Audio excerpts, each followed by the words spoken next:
Okey. Assalamualaikum warahmatullahi wabarakatuh. Okey, alhamdulillah hari ini kita diberikan peluang untuk kita belajar topik baru untuk form 4 KSSM. Okey. Topiknya ialah persamaan dan fungsi kuadratik. Okey. Topik dia nama dia fungsi kuadratik. Okey, tetapi di dalam topik ini ada dua subtopik besar lah. Okey. Iaitu berkenaan dengan persamaan dan ketaksamaan kuadratik. Okey. Persamaan dan ketaksamaan kuadratik. Okey. Dalam buku might be differ sikit dari segi pembahagian subtopik ni. Tapi Ustaz buat ni supaya kita lebih mudah faham lah cara mapping Ustaz ni, supaya awak lebih mudah faham. Okey. So ada dua fungsi persamaan dan ketaksamaan kuadratik. Yang kedua adalah fungsi kuadratik. Maknanya satu topik berkenaan nama dia. Okey, fungsi kuadratik. Actually persamaan kuadratik ni nak memperkenalkan fungsi kuadratik lah. Okey, nak memperkenalkan benda fungsi kuadratik ni. Okey. Okey, so nanti kita dalam persamaan dan ketaksamaan kuadratik kita akan belajar tentang cara kita nak mendapatkan punca, ataupun kita kata cara menyelesaikan suatu persamaan, ataupun cara kita mencari punca lah. Okey, senang ayat dia. Okey, cara nak mencari punca. Okey, alright. Dan juga kita akan belajar juga jenis-jenis punca. Jenis-jenis punca, keadaan-keadaan punca. Kita akan belajar juga macam mana kita nak membentuk persamaan kuadratik melalui punca. Membentuk persamaan kuadratik melalui punca. Maksudnya ada punca, macam mana kita nak cari persamaan. Kalau yang ni nak cari punca ni, kita diberi persamaan, kita nak cari punca. Kalau yang ni diberi punca, nak cari persamaan. Okey. Dan akhir sekali adalah menyelesaikan ketaksamaan kuadratik. Okey, apa benda ketaksamaan kuadratik tu? Actually ketaksamaan kuadratik ni macam ketaksamaan linear lah. Ketaksamaan linear, satu boleh ubah x. Satu boleh ubah kuasa 1. Kalau ketaksamaan kuadratik kuasa 2. Okey, maksimum. Okey, nanti kita akan belajar detail lah. So fungsi kuadratik nanti, apa benda yang kita akan belajar adalah melakar graf. Kita kena tahu pasal apa struktur graf lah nanti. Struktur graf, ada apa struktur graf tu nanti? Ada titik pusingan, kan? Ada pintasan y, ada pintasan x, dan sebagainya dalam graf tu. Okey. So yang biasa nanti kita akan guna adalah yang kita akan fokus banyak adalah mencari titik pusingan ni. Ini penting sebab dia berkait dengan cara mencari punca ni. Ada tiga, tapi sebenarnya masa map moden awak dah belajar satu, iaitu pemfaktoran. So akan tinggal dua sahaja, iaitu penyempurnaan kuasa 2 dan formula ataupun rumus kuadratik. Okey, so penyempurnaan kuasa 2 ni boleh digunakan untuk mencari punca dan juga boleh digunakan untuk mencari titik pusingan. Okey, tapi kaedah dia sama, cuma nak cari benda yang berbeza. Yang ni nak cari punca, yang ini nak cari titik pusingan. Alright. Okey. So ni the basic idea of this topic lah. Okey, so sekarang kita akan pergi secara detail kepada subtopik yang pertama dulu, iaitu persamaan dan ketaksamaan kuadratik. Alright. Okey. So sekarang kita masuk secara detail tentang persamaan dan ketaksamaan kuadratik. Okey, sebelum tu kita pergi dulu kepada persamaan kuadratik. So dalam persamaan kuadratik ada dua subtopik, kiranya subtopik yang besar lah, persamaan kuadratik dan ketaksamaan kuadratik. Okey. So yang penting untuk difahami mula-mula adalah pasal persamaan kuadratik. Dan sebelum ni kita sebenarnya dah ada belajar lah dalam fungsi sikit tu. Kita cari macam mana kalau diberi image, kan, image tu kosong contohnya, dan kita nak cari nilai objek, betul tak? Ingat tak? Kan, macam ni kan. So apa awak buat untuk mencari nilai X? Untuk mencari nilai objek. Nilai objek tu kita kena buat sepadan sama dengan kosong kan. Bentuk dia bentuk kuadratik, betul tak? Bentuk kuadratik macam mana? Ax square plus bx plus c equal to 0. Ni kita panggil dia sebagai bentuk persamaan kuadratik. So kalau dia inilah contoh-contoh ni, fx equal to ax square plus bx plus c. Kalau fx tu 0, fx tu adalah image dia 0, so kita ganti dia 0, betul tak? So keadaan macam ni kita tak boleh buat cara lain kecuali kita kena buat kaedah pemfaktoran.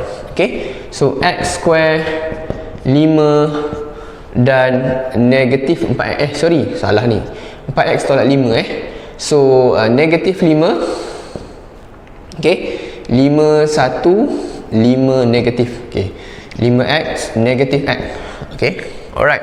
So kita akan dapat x tambah 5, x tolak 1 sama dengan kosong, x sama dengan negatif 5, x sama dengan 1. So apa awak dapat ni? Awak dapat dua dia punya objek, betul tak? Dua objek dia, okay, di mana image dia kosong, ingat tak? So ni kaitan dengan fungsi. So kalau dalam graf kita akan nampak macam mana? Kita akan nampak apabila nilai y itu kosong, nilai x ada 2, negatif 5 dan 1. So kalau dalam graf ni kita akan tengoklah bentuk dia macam ni nanti. Ni pengenalan dia. So punca ni kalau dalam fungsi kuadratik nanti, dia adalah pintasan x. Okay, memang kegunaan persamaan kuadratik ni banyak lagi, bukan hanya nak mencari pintasan x. Banyak lagi benda kita boleh cari guna persamaan kuadratik, tapi the basic concept of a quadratic function ialah ni nilai punca. Nilai punca ni apa? Pintasan x. Nanti kita akan tengok lebih detail lagi jenis-jenis punca. Awak akan tengok ni bentuk-bentuk macam ni, bentuk macam ni, bentuk macam ni kan, macam ni contohnya. Okay, nanti kita akan tengok keadaannya. Cuma yang Ustaz nak beritahu ni, awak belajar sebelum ni dalam fungsi, awak dah pandai dah sebenarnya mencari nilai-nilai x ni, betul, menggunakan pemfaktoran. So apa yang awak dapat tu, inilah kita panggil sebagai punca. Ini yang kita panggil sebagai punca. Alright. So benda yang kita nak mula-mula nak bincang sekarang ni dalam topik persamaan kuadratik ni, ni bentuk dia ingat ax square plus bx plus c, awak pun belajar dalam math mode kan. Pertama adalah dua kaedah lain selain daripada pemfaktoran untuk kita mencari punca. Untuk mencari punca menggunakan apa tadi? Kita cerita mula tadi, penyempurnaan kuasa 2. Penyempurnaan kuasa 2 dan satu lagi adalah rumus kuadratik. Okey. Alright.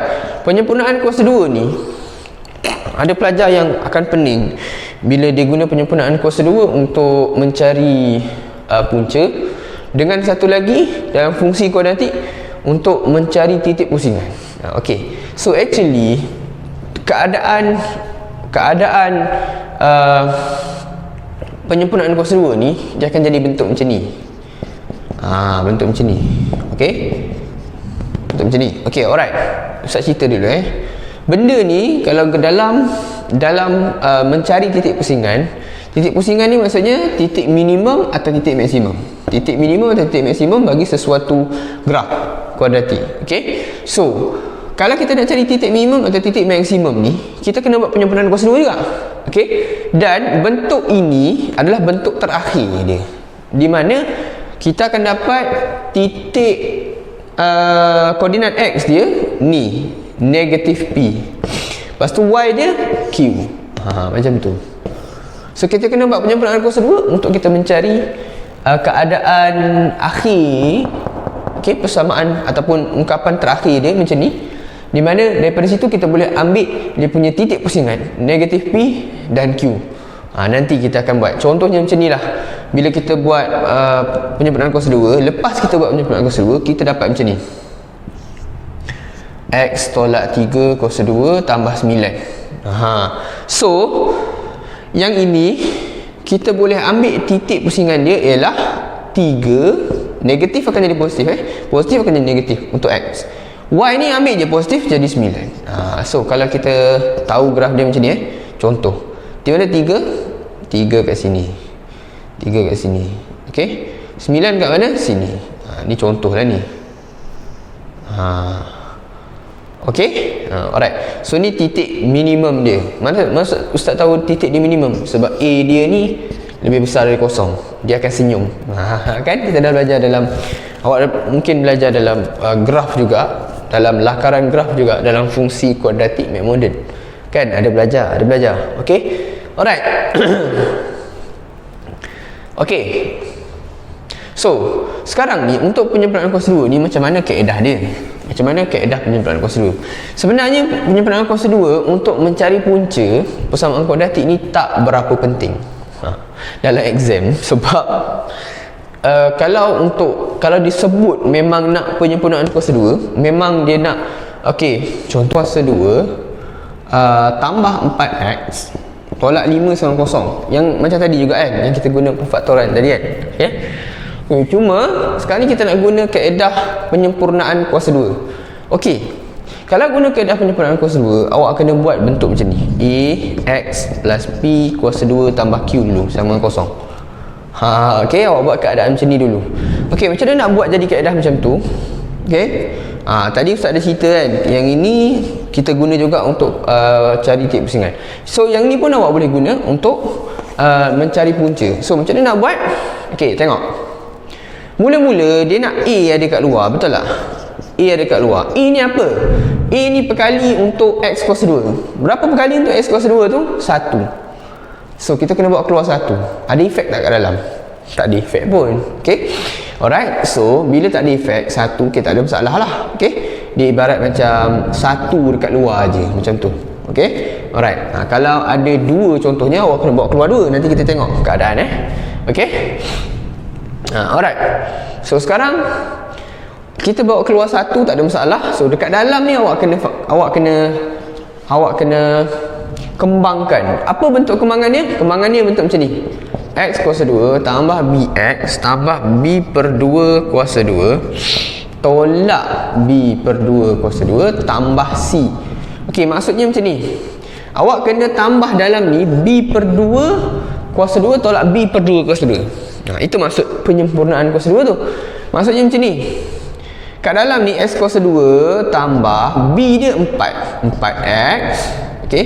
Kalau dia tambah lah kalau tolak lah So tambah B per 2 kuasa 2. B dia berapa? B dia 4. So 4 per 2. Mesti ada buat 4 per 2. Kuasa 2 tolak 4 per 2 kuasa 2 tolak 5. C tu sama je, negatif 5, negatif 5 Alright. So sekarang X kuasa 2 tambah BX tambah 4 bagi 2 berapa? 2. 2 kuasa 2 4. Betul tak? Ni pun 4 bagi 2 2. 2 kuasa 2 4 juga. Tolak 4 tolak 5. Okey. Tengok ni. Apa yang awak kena buat sekarang? Apa B pula? 4 sorry. 4. Ganti balik yang ni. Okey. 3 sebutan pertama. 3 sebutan pertama awak faktor sebenarnya, tapi faktor cara cepat. Macam mana? Ni sebenarnya macam ni. Tengok tengok ni konsep dia lah sebenar X kuasa 2 4 ni 2 kuasa 2, betul lah? 2 kali 2, betul? X kali 2 2x, X kali 2 2x. Dapat 4x balik, betul? So maknanya kalau kita faktorkan, dia akan jadi X tambah 2 X tambah 2, betul? Maknanya X tambah 2 kuasa 2 lah. Bentuk dia confirm akan jadi macam ni. Okay. So ni sebenarnya dekat bawah ni akan jadi X tambah 2 kuasa 2. Okay. Tapi cara cepat ni senang je. Yang C belakang, yang ujung ni 4 ni awak punca kuasa. Dapat berapa? Kita buat list sekali Kita punca kuasa 4 dapat berapa? 2, betul. Okay, depan ni mesti confirm X. Okay, mesti confirm X. Yang tengah nak letak tak apa, tambah ke tolak? Awak tengok je ni. Tambah ke tolak? Tambah. So tambah. Okay, itu je, senang je. Punca kuasa 4 dapat 2. Macam mana nak letak positif ke negatif? Tengok yang ni, yang nombor 2 tu, B dia. Okay. Okay. Yang belakang settle kan? Yang belakang settle kan? Macam ni. Tengok Okey, alright. Boleh faham? Okey, so senang je nak settlekan. Mari kita tengok. Okey, sekarang ni dia dah jadi bentuk macam ni lah. Sebab satu ni kat luar tu memang satu kan. So memang kita dah boleh tulis macam ni lah. Okey, tapi kalau ada A kat luar lagi, kita kena darab ke dalam Okey, nanti kita tengok bentuk lain pula. Okey, keadaan lain. Okey, so macam mana kita nak settlekan? Kita bawa negatif 9 ni ke kanan sebab dia sama kosong kan. X tambah 2 kuasa 2 sama dengan 9. Nampak? X tambah 2 kuasa 2 sama dengan 9. Okey, next kita kena buat apa? Next kita kena pindahkan punca kuasa. Betul tak? Sebab ni kuasa pindah sana jadi punca kuasa. So ada dua keadaan. Tengok kalau kita punca kuasa, sebelum ni Ustaz ada cerita dah. Kalau kita punca kuasakan 4 contohnya, dia akan ada dua nilai, betul? 2 atau negatif 2. Faham? So sekarang ada dua nilai punca kuasa 9 apabila kita pindahkan. Pertama adalah X tambah 2 punca kuasa 9 positif. Satu, X tambah 2 punca kuasa 9 negatif. Sebab bila kita punca kuasa 9 ada dua nilai positif negatif. Maksudnya macam ni. Tengok ni. X tambah 2 sama punca kuasa positif negatif 9. So ada dua nilai 9. Ada dua nilai 9. Okey. Ada dua nilai punca kuasa 9. Faham? Punca kuasa 9 pertama yang positif. Berapa? 3. X tambah 2 sama dengan 3. Satu lagi, X tambah 2 sama dengan negatif 3. Faham tak? So kita akan dapat apa? X sama dengan 3 tolak 2 1.